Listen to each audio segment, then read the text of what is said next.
and we are starting our webinar for today. And thank you for registering. We have a big crowd, and we have about 135 people registered from 9 different countries.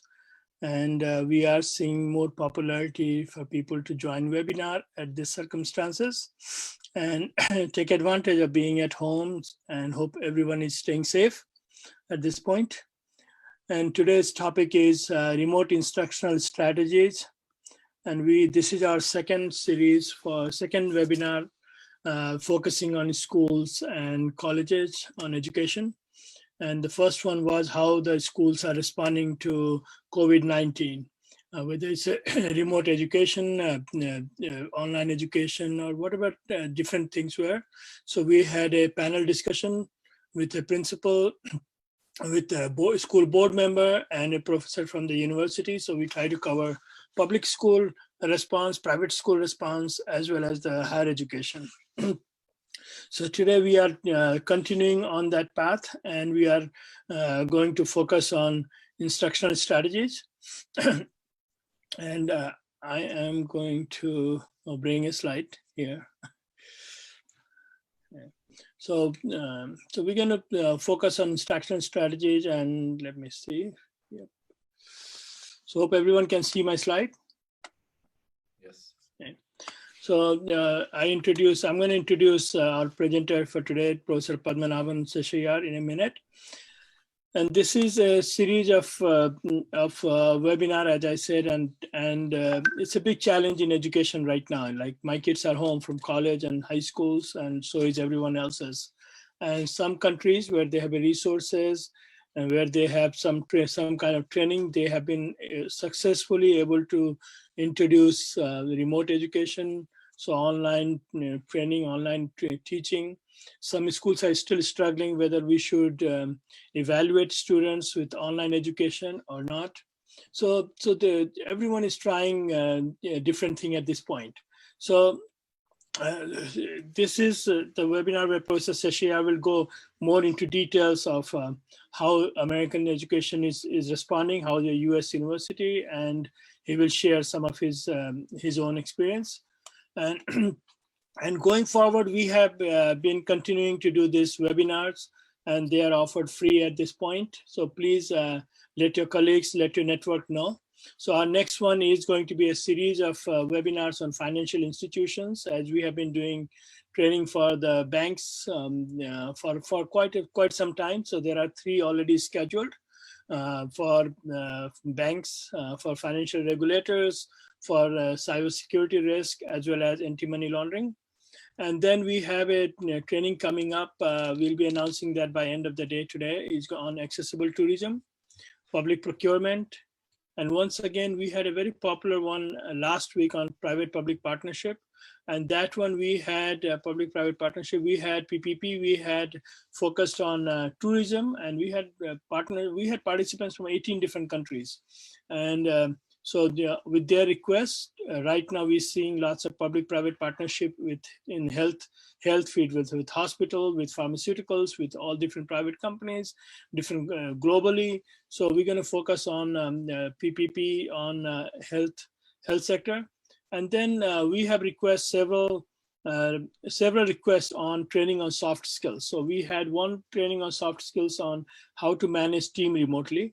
And we have several other topics has come to our request, and we will be announcing those soft skills as well. And if you have any topic in your mind, you think that will be more useful for you, so please don't forget and let us know.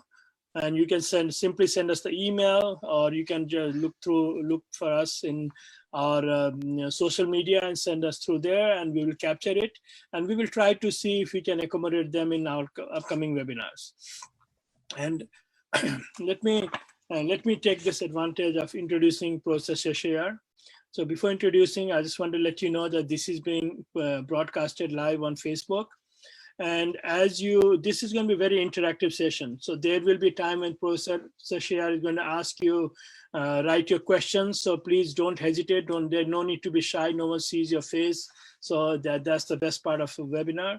And other thing is I will be coming back towards the end with questions. I'll be compiling questions.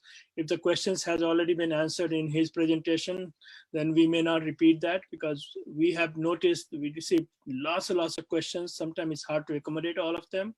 We'll try the best, and if not, we may get back to you in the email. So having said that, we have known Professor Sheshayar for a long time. He is a tenured professor of mathematical sciences and associate dean with George Mason University. And Professor Sheshayar has, I'm not going to read this because we published this on our website as well as in your invitation. And so he has been very passionate about the STEM. So I'm just going to talk from my experience about him. And he has come up with a concept called streaming. He will talk more in details, most likely in his presentation. I haven't attended his presentation where he doesn't talk about it. So he will give you more information about it. And he's very passionate about it. We have organized a number of STEM camps here in US with his help, for students from Nepal, from Bangladesh and other places. And also Girls in Technology for girls only. So look out for those announcements in coming days when things will settle down in month, 2 months, who knows.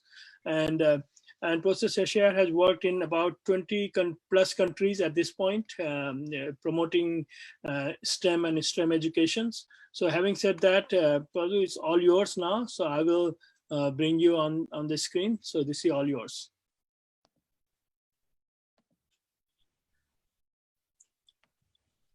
Okay. I want to make sure that everyone is able to see my full screen. Let me make sure I also am able to see the chat, so I can see what you're typing. And let me make sure I do that first, and then we can start. So, okay, I see the chat box. That's great. So I can see what your questions are as we do this. Okay, and I am looking at 2 screens here, so you may be because my presentation is on another screen, and but I'm concentrating on the chat also as you're typing. So first of all, thank you to IDI for organizing this this event, and I think it's great that so many of you can actually participate. And first of all, if you can see my first screen, can you say yes on the, if I start type yes, you don't have to speak today, so you just type yes. Yes, great. Okay, good. So as long as I can see some yeses, that means you're already seeing it. Okay. So my name is Padu, and you can address me as Padu. And what you're seeing there is a collage of some of the instructional strategies that I have used, and working with educators, teachers, principals, ministry members, and many more.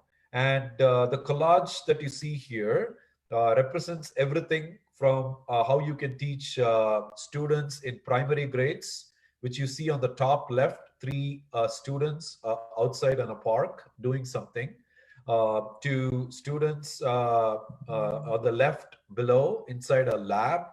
They're working together on something, all girls. All the way down on the left is high school students working together.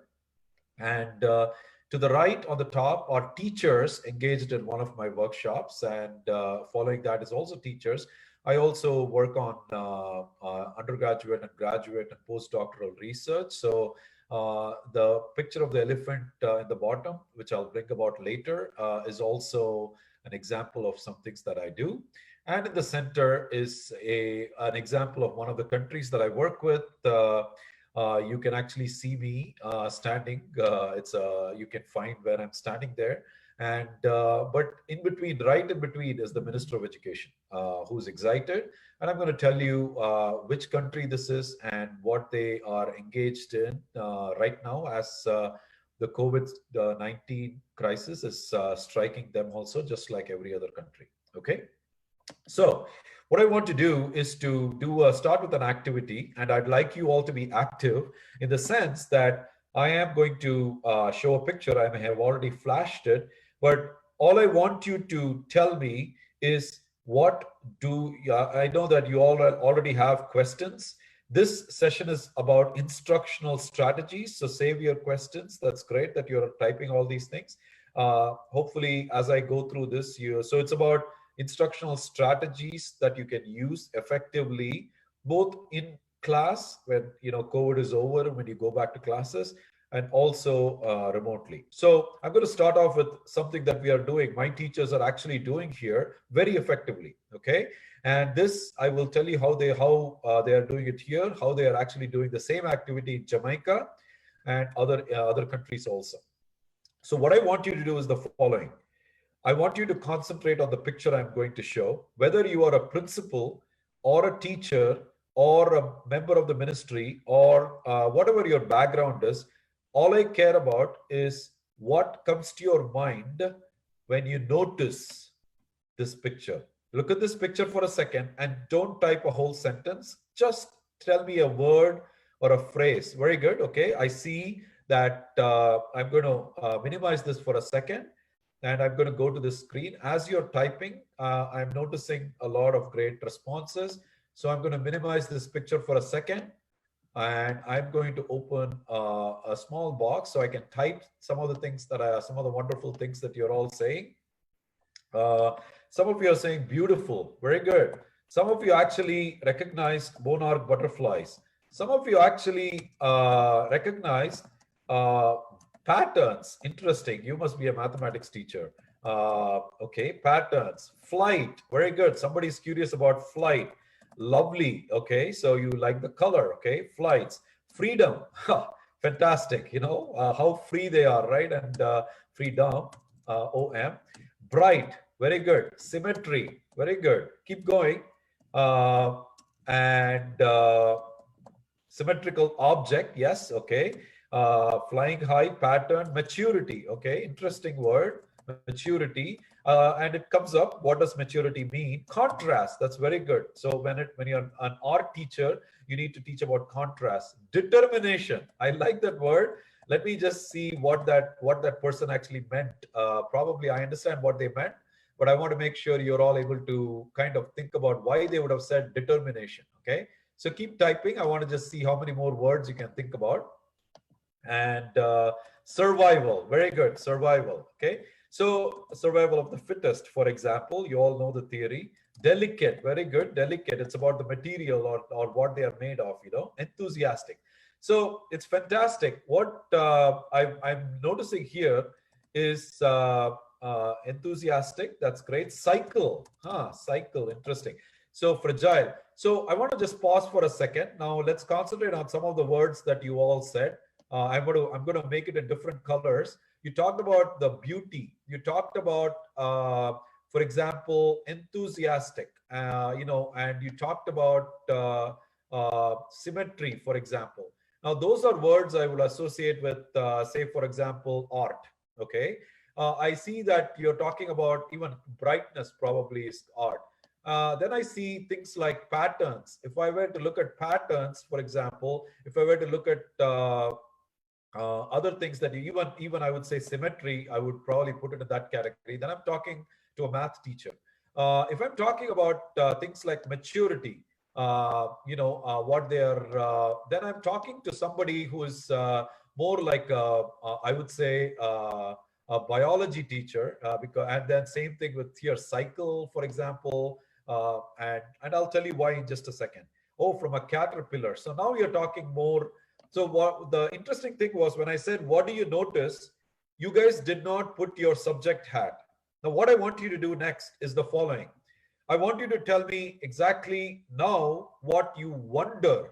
The last activity was, now I want you to tell me what you wonder, which means now I want you to put your subject hat and I want you to tell me what all you wonder. Please tell me your subject, math.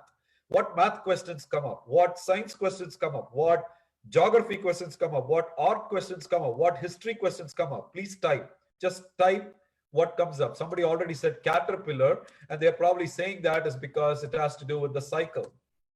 I wonder where you found it. Okay, where it came from. Okay, good. Somebody said monarch butterflies, and somebody, that probably has something to monarch type of butterfly. Symmetry and patterns. The person with math is already looking at symmetry. That's exactly right. And patterns. That's clearly a math teacher's question. Dynamics. Yeah, dynamics of the flight. That's a engineering question. You know, how fast they fly. What, you could also bring some math into it and think about, distance, rate, time, and things like that you teach. Flying freely. So still some of you are more philosophical, which is great. Combination of color. So that's art that's coming up. How does the butterfly get its color? That's great. That's a science question. Also a gift of nature. Dark spots. Fantastic. That could be a math question. We can ask like area of those things, or I can talk about why is it dark? What is the chemical that makes it? What is the chemical similarities and differences in species? Very good. So what you have identified is endurance. I actually like that word because somebody said endurance and somebody said determination. I want to actually focus on that word. That's super important in this one.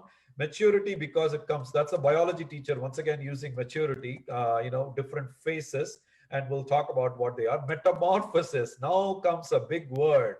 Now we are talking to some serious biology teachers there. Okay, so how many different kinds of butterflies are there? That's very interesting. Adaptability, I like that also. That's like an engineering phenomenon. If you don't adapt yourself, then you got to keep changing. So thank you very much. And then finally, let's close with this word, ecosystem. I like that, ecosystem. Okay, so now that I've typed all these words, I just did 2 activities. It's called what do you notice and what do you wonder? And today you are my students, I'm the teacher. And what ended up happening here was I engaged you in some activity, and now I'm going to go to full screen to tell you why I did this activity. Why did I do this activity? Because this is a popular activity that I'm doing with many teachers here. And that's because I want them to come up with something like this. What I want them to come up with, if you did not know, this is called the monarch butterfly migration. What you're seeing in the background is all monarch butterfly, about 500,000 butterflies that actually fly from northern part of Canada to Mexico. We just talked about geography. And you can talk about, you can see on the picture a map. A geography teacher will immediately pick up on this and talk about the states that it will cross through. Biology teacher on the left down, she or he will talk about how you go from a butterfly to go to a butterfly, from a caterpillar to a pupa, to all those different stages, from the eggs to the caterpillar and so on. You can, of course, make crossword puzzles. You can make art, for example. Even the butterfly is a coloring sheet. So you can actually make sheets for the children and all that stuff. Of course, math teachers enjoy this activity because you can ask students to build a butterfly garden, a garden that could be of different area, perimeter. You can specify the area. You can give the students a budget and say, you got to construct your garden within that budget. And you can also give them things like, how slow the caterpillar moves, and you can talk about the rate at which it moves and how long will it take for it to go there. You're talking distance, rate, time, middle school mathematics. And so you can talk about lots and lots of things, patterns, fractals, and you can slowly bump up the difficulty based on who you're teaching. It's all about who you're teaching and things like that. So what I demonstrated is a concept where you take STEM, science, technology, engineering, mathematics, to STEAM, science, technology, engineering, arts, and mathematics, to STREAM, science, technology. The R stands for reading or writing. Okay. And so, of course, the rest of it is, as I said, engineering. And so let me actually, once again, full screen this. And I have to come back here. Okay. So, sorry about that. I'm still going to be full screening that. Okay. So I want to bring you back to a program that I actually created. It's called Bee Streaming. And this is basically a program that, so I thought I was able to see your chat. I just want to make sure I'm still able to see it. Yes. Okay. Just give me a second so I can see your chat and then talk. Yes. Okay, great. I can do that now. And so what you're seeing is basically a program that I started in a country called Suriname. Suriname is in South America, and it's one of the smallest countries. And there they are actually, the students are engaged in learning in a holistic way because of this program. This program combines science, technology, reading, engineering, arts, mathematics, and to inspire, that's the I, or improve, for that's the I, or to innovate, or create innovations. I could be meant for lots of things. The NG stands for next generation. So what I want you to see here in the picture is children on the left. On the top is all I build capacity with teachers and facilitators and members of the ministry that are standing on the top. On the bottom left, on the side, you're seeing children working with technology, engineering, those bulbs that are glowing there. On the right side, you can see children building hydroponics. They're learning science of hydroponics. Okay, so so this is a country, as I said, it's B streaming, so it goes from STEM to stream to stream. This is a YouTube video, so you will understand what that program is if you actually click on the YouTube video, and I'm happy to send that link later on. So the idea is, you know, we stream movies, we stream audio, we stream video. So my concept was, why don't we stream education? And that's the whole idea. And I'm actually very thankful that while health workers, doctors, cops, policemen are actually, or policewomen are having a very important job during COVID, I was very happy to hear that last week, the Minister of Education from Suriname decided that the distance education instructional strategy for the entire country, for the children sitting at home, thousands of children sitting at home, will be using their lessons, the program activities, the videos that we have created through this program to engage the children through TV. That's it, just through TV. So they're going to be using the TV, power of television and radio, to actually talk about stream, and the children are supposed to listen to it and see it, and they're going to notice, wonder, use WhatsApp, use different types of technologies to respond. They're collecting the information and they are doing assessment. Somebody said, how do I keep track of assessment? Well, here is one way you can do it. What I did today, guys, with you is pre-assessment. Pre-assessment. I wanted to know who is sitting in my audience. There was a math teacher, there was a biology teacher. I did not know that, but I found out already who is who. And your job as a teacher is going to be to find out who your students are. And I will make some strong comments today. I want to make sure you understand the power of what I'm trying to tell you. Okay. So yes, so my concept is about streaming. Why don't we stream education? And what you're seeing in that picture is exactly what I created in that country. Okay. And the excitement that the children are going through using the power of television. Brilliant idea by the minister. Simple thing. She got 2 channels and it's actually playing all the time. The children have to watch it, they respond within a few times, they get little prizes and things like that. You know, so it's a very encouraging thing. How many of us watch TV and watch all these serials? Why don't we watch some of these things also in a fun way? You will know more about the program if you click on the video later on. Now, I'm only showcasing 3 programs that I've done, but I've done it with more than 20 countries. Here is a program that I did in Tanzania. Again, I'm shaking the hands of the Minister of Education. To the right, I'm demonstrating something to the Vice President of the country. In the bottom, you're seeing girls that are trying to work on a project, experiential learning with solar, understanding about solar. On the right below, that person that I trained is a teacher that is trying to explain to the children, and he's pointing to something. He's pointing to a drone, and I will tell you about what he's talking about. A drone made of sticks and rocks and things like that, and explaining the physics, the mathematics, the art, everything in that one example. On the left, you're actually watch all the way. These are teachers, actual teachers. If you notice very carefully, I'm making them stand in 2 lines. Anyone wants to take a wild guess why I'm doing that? This is during my workshop. Anyone here wants to take a wild guess why I have 2 groups of people, all teachers standing in 2 lines? Please type if you can even think about it. An idea. I'm curious. Again, it's anonymous, so don't worry. There's no mistakes here. It's an icebreaker. That's exactly what I did. I always make an icebreaker.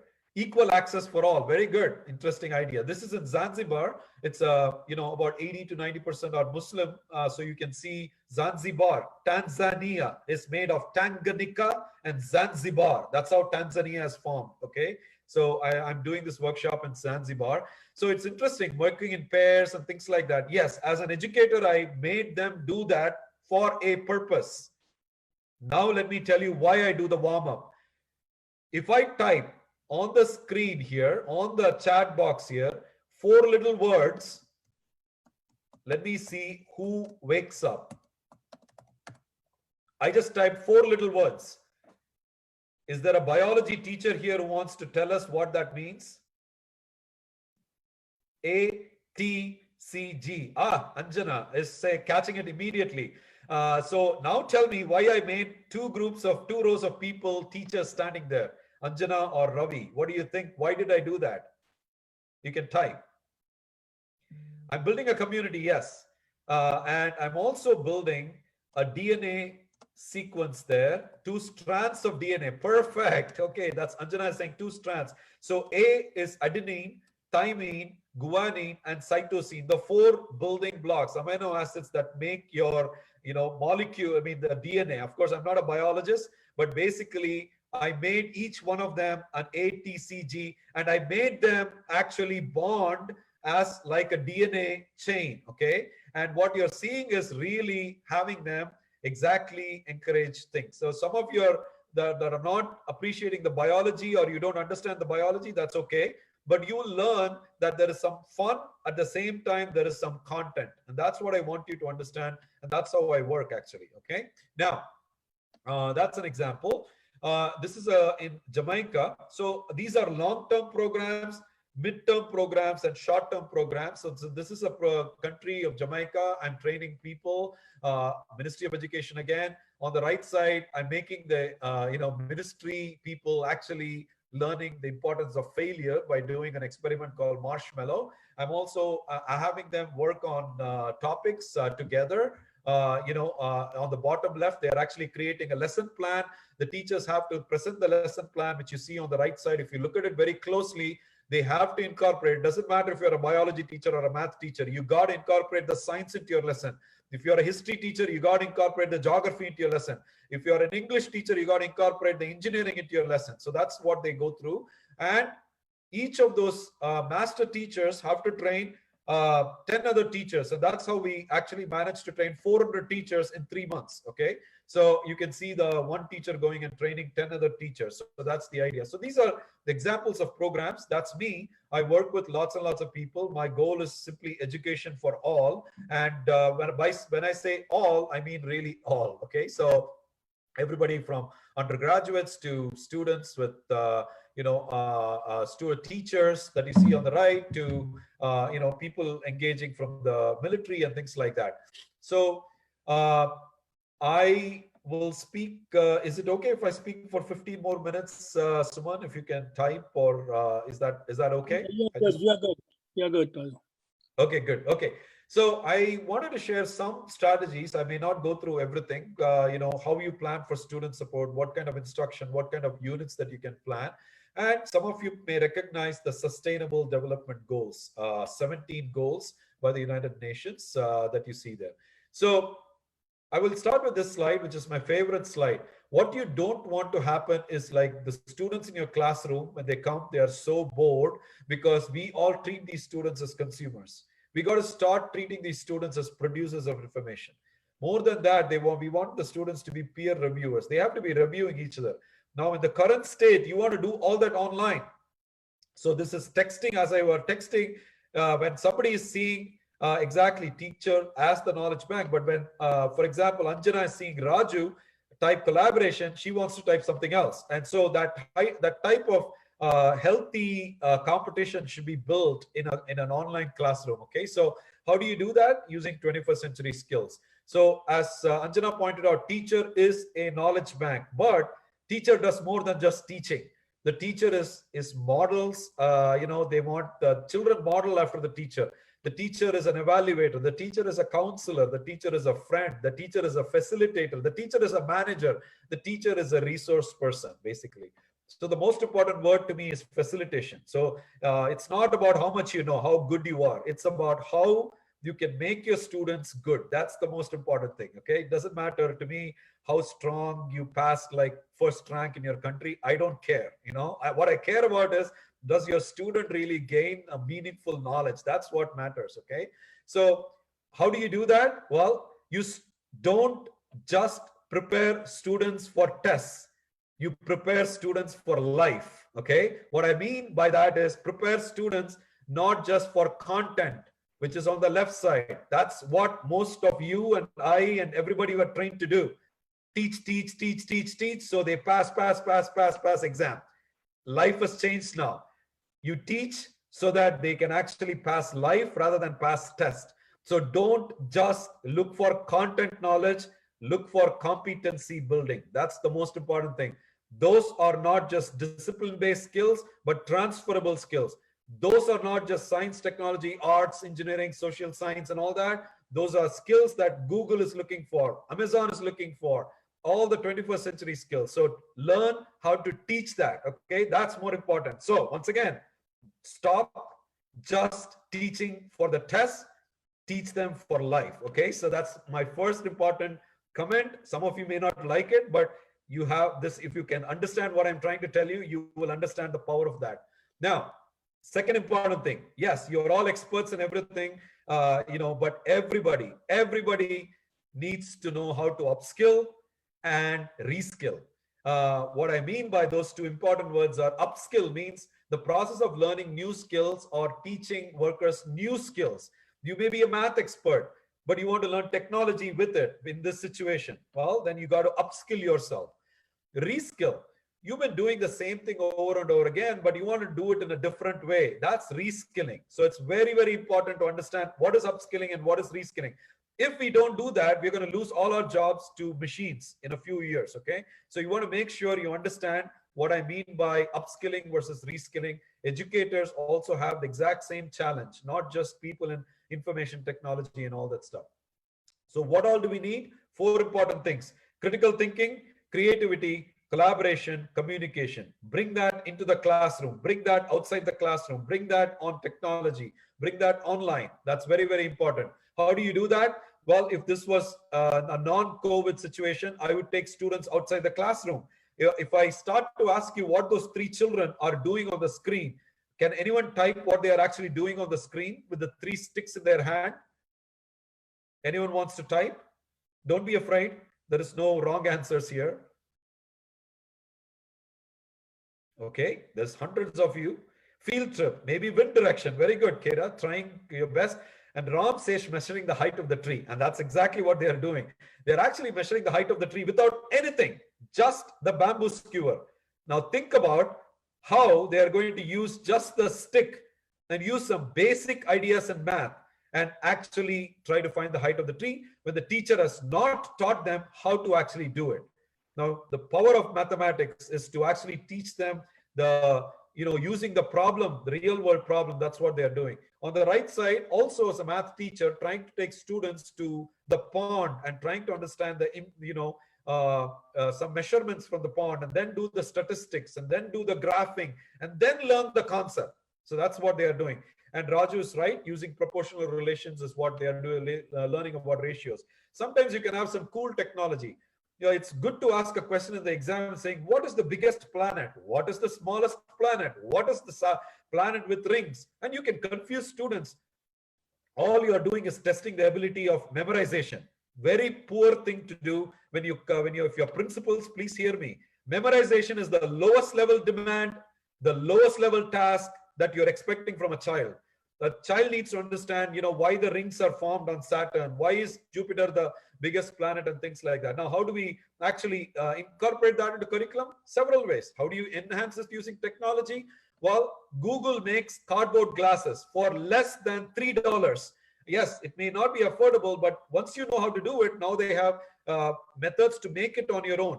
And the child that you're seeing here is just watching the solar system, and within 2 minutes, they can pass your exam. Your same solar system exam they can pass because it is now in their head. They actually are in a space. They actually spend 2 minutes through those glasses, and it's actually a cardboard glass. Just search for Google cardboard. That's all you need to search, and you will see what I'm talking about. Modeling division, example in mathematics. How do we teach division? 4 divided by half. I can tell you exactly how Nepal teaches. I can tell you how Algeria teaches. I can tell you how India teaches. This is how I learned. They'll say, oh, 4 divided by half. And then they pull out some rule from, from nowhere. Flip and multiply. That means you just have to turn the fraction in the bottom. 4 times 2 divided by 1. No child will ask a question to the teacher. Why should I do that, teacher? Well, if you ask, you are probably told, sit down. That's how you do it, because that will be in the exam. Unfortunately, that's how you train students also. That's how I have been trained also, but I have learned to change my way of thinking. So you are leaving the child confused, perplexed when they ask that question, why? Sometimes you're able to answer it. If you're a good mathematician, you will say, oh, when you actually do that, any fraction you can multiply and divide by anything you want. So I multiply by something called the reciprocal. And of course, you talk about multiplicative identity and things like that, and you get 8. I love the fact that Vishnu is pointing out there are 8 halves. Thank you, Vishnu. But there is a way to teaching it. This is where you combine mathematics with English, for example. I would go back and talk about 4 divided by 2. What does that mean in English? How many 2s are in 4? Which means I can ask them to think about a candy which has 4 pieces. Or I can ask them to think about 4 rocks or whatever it is and say, how many groups of 2 are in 4? And immediately they realize, oh, that's just 2. Oh, 4 divided by 2 is 2. That's not a hard problem. But let's now come back to 4 divided by half. Then the question is, how many halves are in 4? Same English question, but the word half is there, which means they draw the candy, but now they divide into halves. And then they realize, oh, that's 8 halves. And just like Vishnu pointed out, that's the answer. You just taught a child to do the same exact problem a completely different way. Now, let me ask that person that asked me the question, how do I give exams? How do you grade this child versus a child that is going to show off your standard multiplication tables and all that stuff? The challenge is on you, principals. The challenge is on you, teachers, to know how to grade them. You need to understand the rubrics. That's why training is needed. Okay. So what do you really need to understand here? Your children come in 3 groups. The children are either auditory. That means these are the kids sitting in the first bench. I was one of those kids. I was acing my math. I did not realize that I was hearing everything my teacher was saying, and I would just ace all my exams. And I was always wondering why my friends are always failing. I realized my friend is now making 10 times what I make, and the CTO of Twitter, he retired as. Okay, why? Because he was a very, very kinesthetic person. That means he was all hands-on. Another student was all visual learner. That means they needed pictures. So what we should be doing in our classes is how to incorporate all the learning styles. So in Suriname, we made it happen by having teachers from Suriname I selected that would make these videos and actually get all different learning styles. How do you typically teach? How do you lose 2/3 of your students?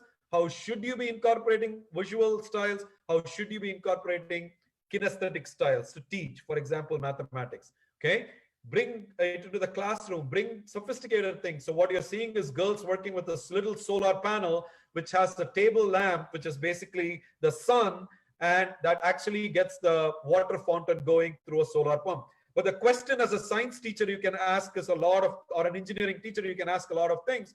But as a math teacher, you can say, what if I close the solar panel? How high will it be? Will it be half the height or will it be double the height? Now you're asking good questions, assessment questions to the students. Why roofs fly? Start with a problem and then bring the principle. Don't teach the principle and then show them the problem. If anybody can type a high school physics idea, why do roofs fly? I want to see if anybody can actually even type the idea. If you can, that's great. Anyone? I'm going to wait for 5 seconds. If you can't, then I'm going to tell you what was going on here. Why do roofs fly? Because of wind. Exactly, Shada. But the wind is above the roof. There is no wind inside the house. So when wind is above the roof, the speed is very, very high. When there is no wind inside the house, the speed is very, very low. Sundar nailed it. It's pressure difference. So when the speed is very high, pressure is low. When the speed is very low, pressure is high. So you got to have from pressure high to pressure low. So the roof lifts.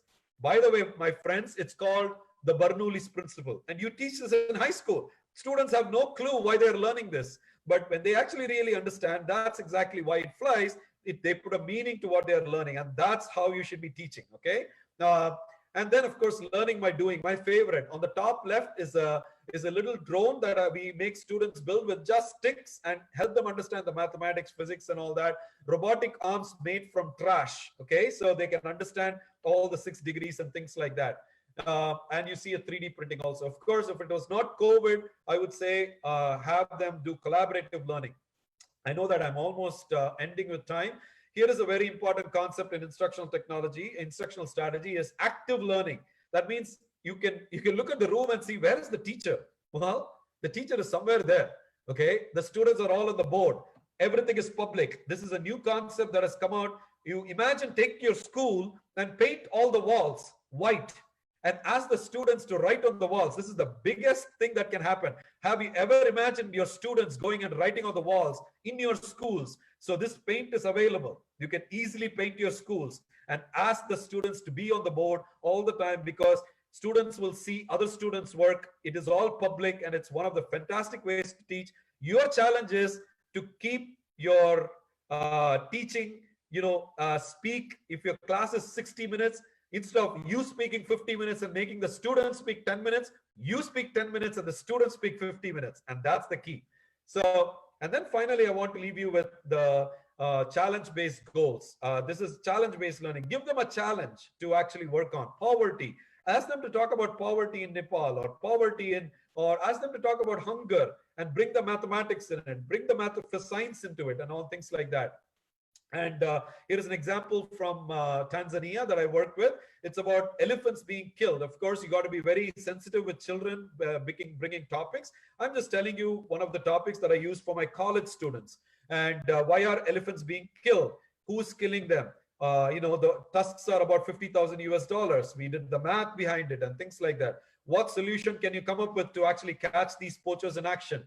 Well, you can actually talk about lots of other things. If you're if you're in the university, you can talk about machine learning and all that stuff. So I do definitely, I work from the kindergarten all the way up to college. So just to give you an idea, we did build drones, and we actually ended up going through it. I do engage teachers to go through a philosophy of 5 E's, maybe, and each one of those slides I'm talking about is a whole workshop I give. This is how do you engage students? How do you ask them to explore? How do you so engage? I'm typing it also. If you didn't know this philosophy, how do you make them explore? How do you ask them to explain? How do you actually ask them to elaborate on their thinking? And how do you evaluate? These are all rubrics for actually helping them to actually you can do testing. You can do a lot of things with that. So finally, testing. Somebody asked me for testing. In India, I would take a midterm exam, a final exam, and my grade is all like based on that. And it's all, every time I go to a midterm, I have to study everything from what I started off with, and I have been tested. And then the comprehensive final is everything from I started. Please change your habits of testing. Go from, that's what is called a summative testing. Go from summative to formative. That means take your 100% and make it 5%, 5%, 5%, 5%. Give them something every day. Little question. What I did today, the notice wonder, I would give 5 points, for example, or something like that. I want to see who answers. And once you start to build that into the students, they will really enjoy it. Okay. So formative versus summative assessment. Give them little formative assessment until they go to the summative assessment. A comment on the cup of soup there. If you go to a restaurant and you taste soup, why is the soup tasting good? Well, what happens inside is the chef makes the soup, he or she tastes it, then they realize, oh, there is no salt. They put a little more salt. Then they taste it, then they realize, oh, there is no spice. Let me put some more spice. What they are doing for you inside the kitchen is formative testing. When you are taking the test, as in drinking the soup, you're doing summative testing. So understand that this is what the student should be going through. Summative versus formative. So try to make that interesting. And then make sure you differentiate. You want to understand who is in your classroom. what culture do they have? Where do they come from? Diversity of culture, diversity of languages, diversity. Don't just speak to the students that understand your language. Make sure that your syllabus, what you cover is actually very diverse. So if I say pie, it may mean an actual food to somebody. It may mean the mathematical symbol to somebody. It may mean graph to somebody. And give importance to both equality and equity. If you don't know the difference, that's your homework for today. Go and find out what those two words mean. Final example, problem-based learning. Okay, what does that mean? Unfortunately, people mistake between PBL as problem-based learning and project-based learning. These are two completely different philosophies. Again, this is a whole workshop that I give. Project-based learning is about something real that you give them and they can go beyond the classroom ideas. Project-based learning, you give them instructions and you still give them freedom, but then you want to have them do within boundaries. Here's an example of problem-based learning. You give them, say, I want 6 steps. If you did not know what Rube Goldberg is, that means what that picture is, a famous picture of this person wanting that handkerchief that you see next to his mustache to come and wipe his handkerchief. But to do that, I need 6 steps. So what does he do? He drinks the soup. The soup is going to pull a spoon. The spoon is going to throw a bread. The bread is going to be caught by the bird. The bird is going to turn around. It goes to the bucket. The bucket will pull the rocket. The rocket will pull this thing. And then it will actually scrub his mush. So this is idea of being creative problem solvers. Okay. And then another project base is to actually solve a real problem. Okay. So plastics, turtles caught in the ocean. How can you actually make a story to do that? So you can watch, if you missed a lot of things that I said today, you can watch my TED Talk and you can, you can see what I talked about and all that stuff, my philosophies of teaching and why so many countries I'm able to work with, ministries are, engaged in working with me and all that. And I just don't do just mathematics, it's beyond mathematics. And I will stop here. Thank you very much. Suman, you can take on from here on. Thank you. If you have any questions, you can send us in the Q&A. Padu, there are 3 questions in Q&A. How you want to do it? Do you want to? Please go ahead and ask me. You can. Okay, so I'll go through the questions. Okay, so there's a question by Raju Thapa. What types of open-ended questions can be asked as a tool of assessment? Love the question. So. This is something very important. Many countries, many states here in the US follow multiple choice testing. And many students actually just mark CC, CCC and things like that. So yes, how do you use it? The most important thing in state of Virginia, I'm working with it. And they add this, this thing called explain your thinking. And I'm typing it in the chat box. So give them a question and ask them to explain your thinking. And then you want to use rubrics that actually measures different things. If the students is the student verbally able to do something? Is the student able to draw a picture? Is the student able to explain their thinking using, say if it's a math question, using a formula? Don't just give all points to somebody who uses formula. If they are able to explain it. So you have to form a rubric. So I mean, I can show you some rubrics that I use. So you give 1 point if they just write the formula. You give 2 points if they write the formula and explain it. You give 3 points if they actually do formula, explain and draw a picture. So there are several ways to doing this. So definitely that explain your thinking is a very powerful idea. Okay. So I think there is someone has said the same thing in the chat box saying. That's great. Yes, rubrics, checklist, anecdotal. Very good. And the other question is, what do you think about teaching students the competencies of social and emotional learning? Oh, just so important. And that's exactly why I think SDG 2030 is so important, because that emotional learning, especially right now, the stress that they are going through, children are going through, parents are going through, teachers are going through. I think it's such an important thing that you should really account for, and in all subjects. So when you talk about poverty in your area, because we did the same study with children did not even know. So if you were in the session when we gave last time, 190,000 students are from Fairfax County School District. 60,000 of them come to school wanting to eat breakfast and lunch. So you have to understand the importance of that. Many children, the other 130,000 students who are their friends, did not even know that these students are coming to school for the food also. It's very important to them. So when we gave that activity, children learned from each other and started to become very, their level of understanding was very, very different. So yes, you have to build that into the type of task that you're building. It's super important. Self-science, that's a nice word to doing that. How to teach mathematics effectively when the number of students is large in class. As a university professor, I know, and I know this is one of our biggest challenges. We have 300 people, and yes, so multiple choice would be a great way to doing that. But there are difficulties with multiple choice also.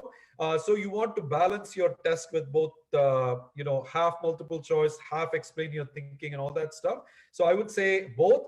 And another thing with large classes is pair them or have group projects. I think that's a very powerful idea in doing group projects. Unfortunately, when I was studying, nobody believed in group projects because they thought like, oh, no, how will I give the rank?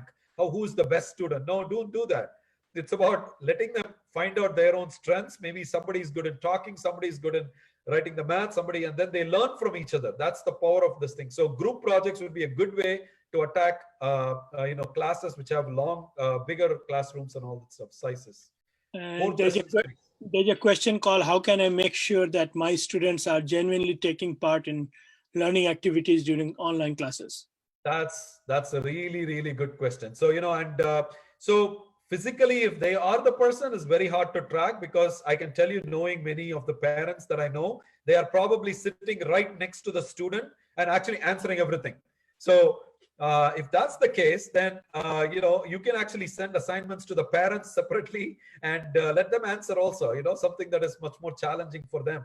But I think engaging parents in the conversation is good. But what you may not be able to tell is if the student is the one that is typing and all that. But this is exactly when, if you have the opportunity, have them speak. So far I never asked you to speak, but their voice, who they are, they will not fake it. So this may be an opportunity to speak. And of course, with technology, ask them to show their face. Okay, so I'm showing my face right now, so I can ask them to show their face and tell you what it is. So videos should be on. So but they can come on just when they want to speak and go back and all that stuff.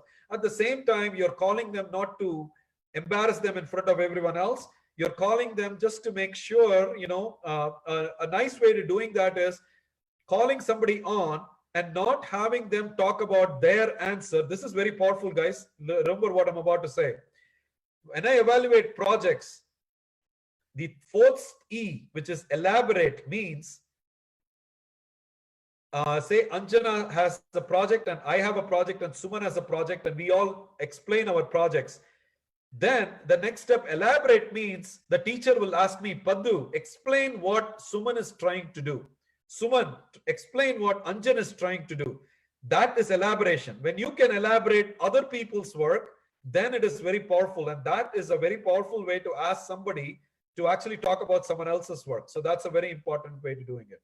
Okay. So there's a question about the peer review. Does the rubric work? Does it work in learning process for peer review? That works really well. Only thing you need to be careful with is who you are pairing with who. Sometimes by mistake, teachers tend to think, John is the smartest boy and Peter is the kid always fails. I'm going to match John and Peter and I'm going to have them work together. Big mistake. If Johnny is not a very vocal and a nice student, he is going to dominate and it's going to weaken Peter's learning. So what I've tried is different things. A student that really needs to learn with another student that needs to learn. But when you put them together, sometimes the creativity is so high. So, and I also have seen a Johnny 1 and a Johnny 2 who are both smart, put them together and see what happens. They will each try to impress each other. And so they will actually try to do their best job. And what you will actually end up finding is that the two students that you thought were weak, their project will be as good as the two students that you thought were strong. The other things that you should try is boys as a group, girls as a group, and boys and girls as a group. Try these things and tell me how it goes. And there are two more questions. One is on self-discipline. The self-discipline is a big problem. How can you make them engage and commit when they are learning virtually? And also I'll take the other one here about reskill and relearn. Are they similar or different? Both questions are actually related. And so reskill and relearn. So I present a strategy. If you saw the picture from Jamaica, there are 6 teachers sitting next to each other. Now I present a strategy called, I didn't do it today, but I'll tell you very quickly. 6, 3, 5. Remember these 3 numbers, 6, 3, 5. It's a very famous strategy. You make 6 students sit next to each other. Each one has to come up with 3 ideas. You got 5 minutes because your class is only half an hour, let's say. So you give them a problem, and each student has to come up with an idea. Say, or maybe it can be tweaked to just have one idea. Okay. So, and then what you do after 5 minutes is, so if it is John sitting with me, then Suman is sitting next to me, and Anjan is sitting, and then Roshan is sitting. I, after 5 minutes, pass my answer to Suman. Suman will pass his answer to Roshan. Roshan will pass the answer to Anjana. And what we are supposed to do is not to change their answer, but build on their answer. And then this happens 6 times. When you do this 6 times, the paper comes back to you. And what you do is you realize, wait a minute, I only drew a picture, but Suman added a formula. Roshan added some historic fact, and Anjana added some geographic idea. And when it comes back to me, I get something that I can relearn myself from. And this idea, I am doing it right now online with 6 students. I have a class of 18 students in one of my graduate classes. So I make 3 groups of 6, and it's all online. So they have to do their work. They have to scan their work, give it to the next student. The next student will add more to it, and it comes back to them. And that's when you learn the power of this thing. And an example, screwdriver, University of California, Berkeley. So I draw a screwdriver, I give it to Suman. Suman is the mechanical engineer. He looks at the screwdriver and says, oh, the screwdriver does not rotate. I'm going to put a mechanical object. He goes and gives it to Roshan. Roshan is an electrical engineer. He says, oh, I'm going to put a switch to it. And then that goes to somebody else. Anjana is an art teacher. She says, oh, this is looking boring. I'm going to make it interesting. Out comes a product that you can sell for lots and lots of money. So that's called entrepreneurship, by the way. Okay. So you can bring that. So I bring this type of ideas into education. That's the whole idea. And lesson plans become much better that way. So imagine sitting as a science teacher, math teacher, technology teacher, engineering teacher, arts teacher, and history teacher together. Everybody creates a lesson on something and then pass the lessons around. It is also good for teachers, not just good for students. You will see that your lesson was improved like crazy. You may have a PhD, you may be the best teacher in your country. That means nothing to me. Okay. What means is, are you able to change and really be flexible so you can make your lesson meaningful to your students? So the last question for today, we're going to take from Saugat Singh Saud. As you mentioned about family involvement in education, it is seen in several research that it really fosters young minds.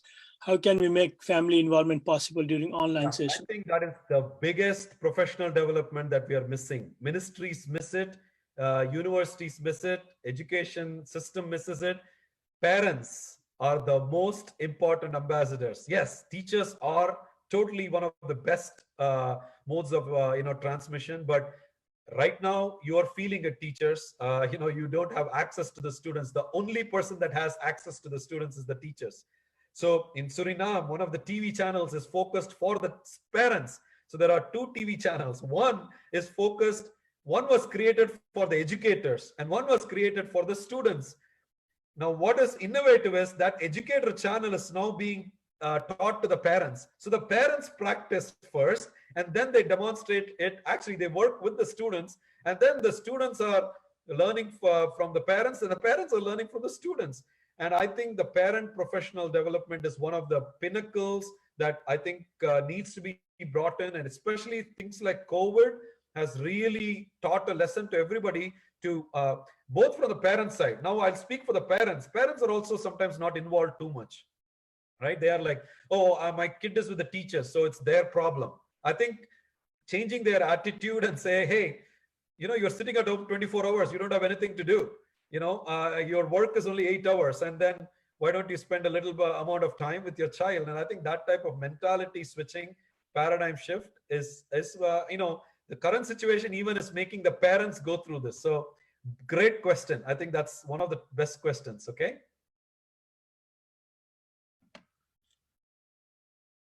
Thank you so much. I know this can go on for all day, but we have only so much time. And thank you everyone for joining us. Thank you, Padu. We always enjoy your presentation. And if you have any further question, you can send us an email. Look out for our future webinars. And having said that, do you have anything to say, Padu, before we end? No, I think they can actually watch my TEDx talk, and then they will realize. But if you're interested in professional development, you're interested in, if you're a ministry person, these are things and that we can incorporate. So each one of them I talked about is a separate philosophy. So, and it all has to be pilot tested. What works for Nepal may not work for India. What works for India need not work for Algeria. So maybe 5E works in one place. Maybe some other model works in another place. So we have to figure out, do gap analysis and things like that. That's why the ministry needs to be involved also heavily. Thank you so much. Thank you. Welcome. Bye.